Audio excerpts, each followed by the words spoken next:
Okay, we'll go ahead and get started. Coach, if you could give us a couple of quick opening thoughts, and then we will open it up for questions. Well, first of all, that team was the toughest, most physical defensive team that we played in years. It reminded me of the old Gene Cady, Clem Haskins teams when I started in this profession. And they did a good job, and I didn't think we did a very good job. We got stymied a lot. I love these guys because they keep grinding. They kept grinding. Getting close before half was very critical. At halftime, we felt like we could drive the ball a little bit more. Trey drove it. These guys drove it.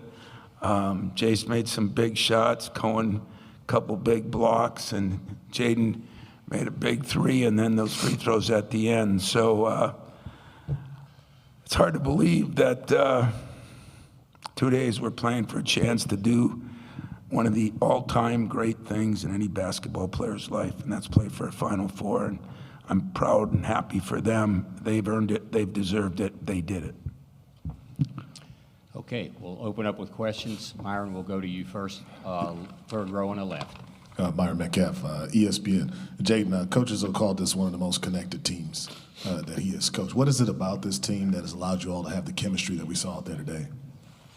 Oh, yeah, I mean, I feel like it just go back to the summer. Ever since we got all our guys on the team, we always hang out off the court and do a lot of things off the court, and that just leads to our chemistry on the court, really, and everybody just wants the best for each other. We got right here on the front row on the right. Yeah, Mike Griffith from the Atlanta Journal-Constitution. Jase, looked like you heated up in the first half. Can you just talk about that run you got on there? I just felt like my teammates was putting me in positions to be successful today. I told them after the New Mexico game that I owe them a game because I felt like I wasn't that good in that game. So I knew I had to come out here and make one up for these guys. Third row on the left. Dan Walken, USA Today. For Jase and Jaden, what did it take physically and mentally to finally break the paint against that defense? And just how difficult was it in the first half when you weren't able to do that? I think for us in the first half, we weren't being as aggressive as we should have been. I felt like they were kind of just punking us in the beginning. We couldn't get to the paint, shooting decent shots, but not great shots. But I think second half, it really opened up for us. We were being more aggressive. We're getting downhill, we're getting driving kicks. So I felt like we were at our best in that second half. Down front here on the right. Robbie LaStella, Bracketeer.org. My question's for Jase. Jase, Tom mentioned yesterday that the game you guys played here against Kansas was when he really saw what you could do against veteran guards. Was there any bit of that game in your mind today? And have you ever had a 20-point performance like that in as big of a game like this? I mean, Coach brought it up, the Kansas game yesterday. He was kind of just talking about that was the first time he really felt me, like, kind of be myself. So it was kind of in the back of my mind, but I knew just coming into this game, it was a huge game for us because we knew Ole Miss was going to be a really tough team. So for me, I just wanted to come in, try to make a positive impact, and just make big plays. Let's go on the back row, right on the aisle. Emmanuel Glade to Crush Sports Talk. Coen, take me through that last 5 minutes. Defensive-wise, what did you guys do defensively to slow them down on that side of the ball? We were just trying to play tough, rebound. We gave up a couple crucial rebounds in that segment, but we were just trying to make sure we're in our gaps, not let them get, not let Padula get open threes and Morrell. But yeah, we were just trying to bear down on defense and get some key stops because our offense was rolling at that time. We'll stay on the back row. Hey, Gunter Schroeder, USA Today. Question for Coen. I wanted to ask you about your energy levels pregame. You seem pretty amped up. Obviously, a lot of friends and family in attendance to see you play for the second time this season. Were you a bit more amped up than usual, maybe knowing your family was here to see you play? And do you think it made you play better in any way down the stretch? I definitely was amped up. To me, I think it made me play a little worse, especially in that first part of that game. But yeah, I definitely was hyped. I got a lot of family that haven't seen me play yet in forever. So yeah, it was definitely a great time. Front row here on the left. Christy Winter-Scott, Big Ten Network, and Jaden, this one is for you. What was the biggest difference maker defensively after the first half? It was a +8 for them in paint points, but how was that a big challenge for you defensively to take away the paint in the second half, but also scramble out to Padula from 3? We knew they had 5 guys that could drive it. So I feel like they were doing that at will really in the first half. We weren't in our gas how we should have been. And then at halftime, we talked about that a lot, just trying to keep them out the paint and trying to slow Padula down. He still had a good game, but I feel like we kept them out the paint a little bit better in the second half, and that was the reason why we won. Second row on the aisle. Jonathan Schaub, Spartan Nation, Spartans on SI. For the three players, how do you balance the energy you need to bring in for this stage, this game, with the focus that you need, especially to close down the stretch, putting your best foot forward? For us, we always say we play better when we're having fun, but we know that you got to come in with a mentality. So we try to have as much fun as possible playing, but we also got to be locked in because we still got to key into our defensive things, key into our offensive things, but we got to have as much fun as possible because I feel like that's when we're at our best. Fourth row on the right. Deshaun Tate, three-point conversion here in Atlanta. This question is for Jaden. Kind of take yourself back to earlier in the season where it was pretty clear there were some shooting struggles, there was some criticism that was coming with some of that. Now as a senior, and you know what it means to be a senior in a program like this, kind of talk a little bit about, stepping up to those challenges and hitting some big-time shots on a big-time stage when they matter the most. Oh, yeah, it's a long season. With my shooting struggles, I stay in the gym. I still believe in myself, still confident. And I feel like the team needs me to make plays down the stretch, for us to win. So I'm just looking to do that. I'm not really worried about my shooting, just thinking next shot going in every time. Second row on the far left. Jim Comparoni, SpartanMag.com. Jaden Akins, along those same lines. Score was tied, about a minute and 20 seconds left. Ran a play, ghost screen, I think. Got a switch. You drove, scored in the lane. Game was in the balance right there. What did you read? Can you take me through that play? I think you got it to rattle in going down the lane. Tell me about that play. Yeah, we ran a play, it broke down, and I just had it at the top of the key, and I just tried to make a play. I wanted to be calm, and I just saw it open, and I took it, and then, thankfully I made the shot. Second row here on the far right. James Fletcher from On 3. Tom, you talked just there in your opening statement. It's just for the guys right now, I guess, right? Was it?